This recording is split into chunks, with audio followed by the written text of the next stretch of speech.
My father is a teacher in language, and he tells me that a lot of these young pupils will do a certain kind of misspelling. They will separate words like in English, whereas in Norwegian we will keep it as one word.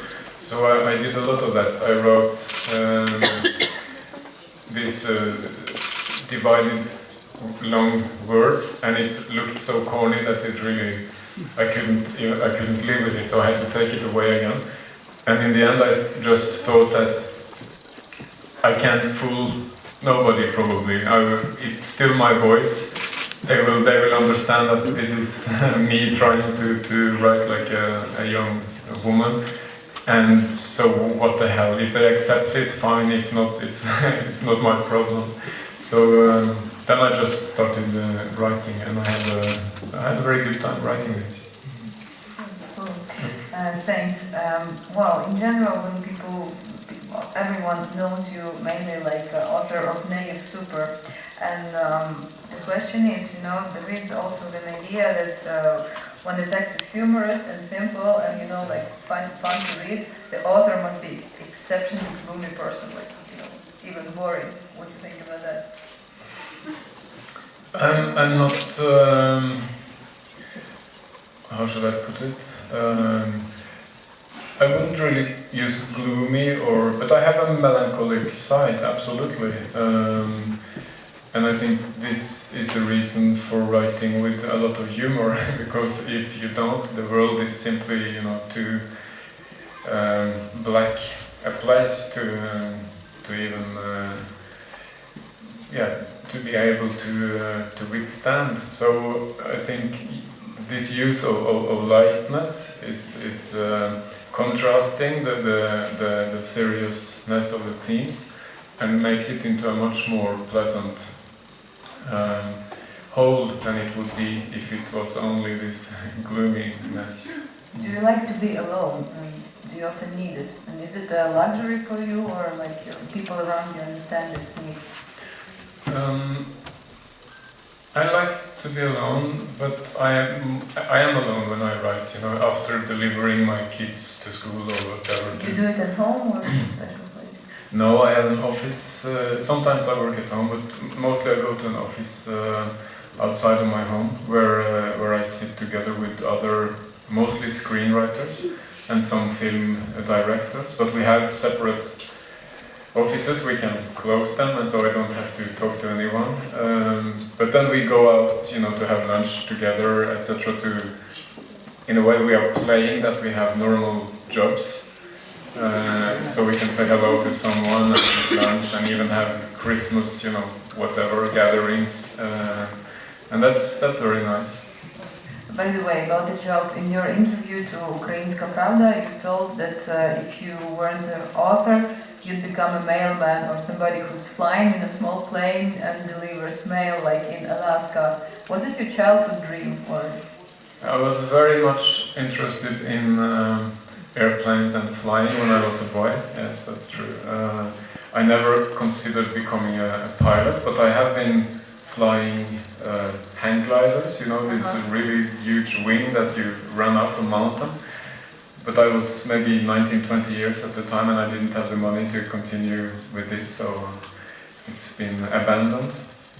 But to fly small planes in some remote area would be nice. And how about your kids? Do they want to become writer like that? Oh, I don't think so. I have played down the role as a writer very much in the family. I haven't even told them that I have written children's books, and my oldest son, he discovered this when he started school, and the teacher read for them one of my books, and he came home and he was really offended. Why didn't you tell me that you have written this book and it's for children and everything? And I just said, I don't want to mix this role of being a father for you and being a writer. I have no need for that. You can read it if you want, but I won't read it for you. Well, that's amazing. continuing the job question, Erlend Loe also worked in psychiatric clinic, but you quit. What happened? What didn't you like about it?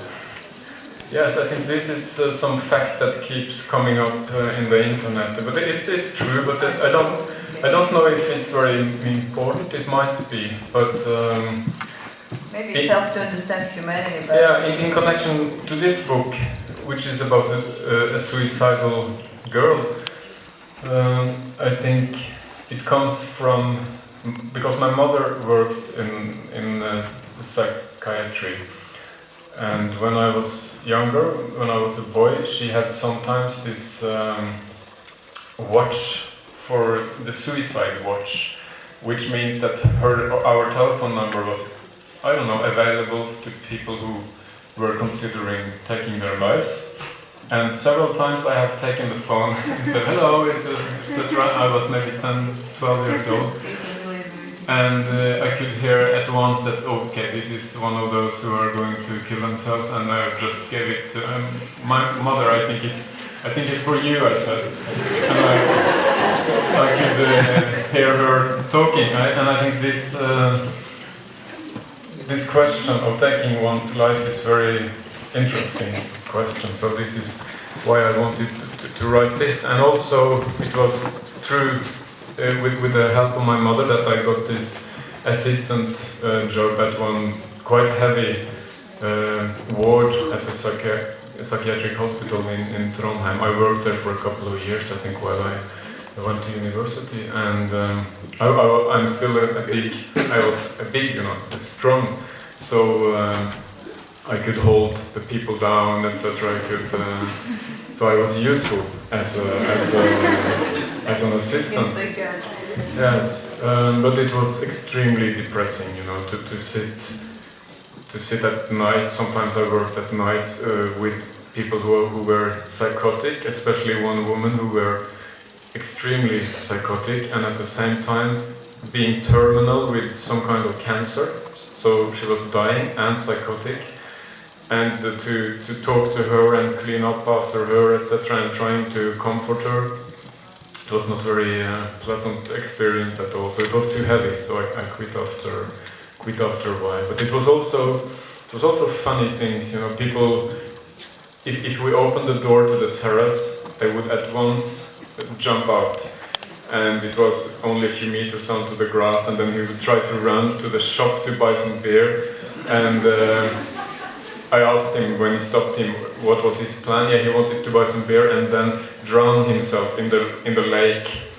So it was kind of absurd. Yeah. Anyway, right now.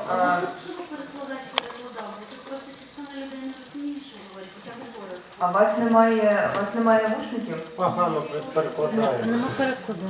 Перекладу немає? Я була перекладати. Я була перекладати. Ні, та перекладати просто є переклад, він же йде буква. Дивіться, є у мене одні, ще можу віддати. І можу... Так? Ні, в мене є переклад.